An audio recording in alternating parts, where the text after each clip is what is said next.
Twitter पे जनाब उन्होंने झूठी, अच्छा ये बिल्कुल ऐसे है कि अभी 3:31 हुए हैं ना, तो अभी कोई वाक़या हो जाए तो 3:32 पे ट्वीट आ जाएगा कि पाकिस्तान ने किया है। कोई अकल के नाखून होने चाहिए, कुछ चीज़ें नज़र आनी हो तो पता चल जाता है। अगर ऐसा कुछ है तो कितनी टेक्नोलॉजी है जी, वो कैमरे लगे, सीसीटीवी, तो वो क्या होता है, ड्रोन्स, वो सारी वाक़े के पते लगा लेते हैं जी। इधर से दहशतगर्द आए थे, इधर से क्रॉस हुए, ये फायरिंग हुई, ये ब्लड गिरा, एक वहाँ कोई डेड बॉडी इन्होंने नहीं दिखाई।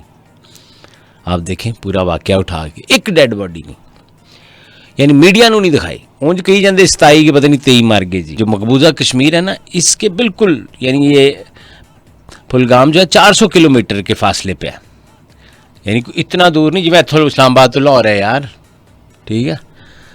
और वहाँ 9 लाख से ज़्यादा फ़ौज है इनकी, और पता नहीं वो इनकी ख्वाजा सराओं की है या इनकी अपनी है, मुझे नहीं समझ आती कि केड़ी फ़ौज है जो 9 लाख उधर होने के बावजूद वो जी आसान मार के चले गए।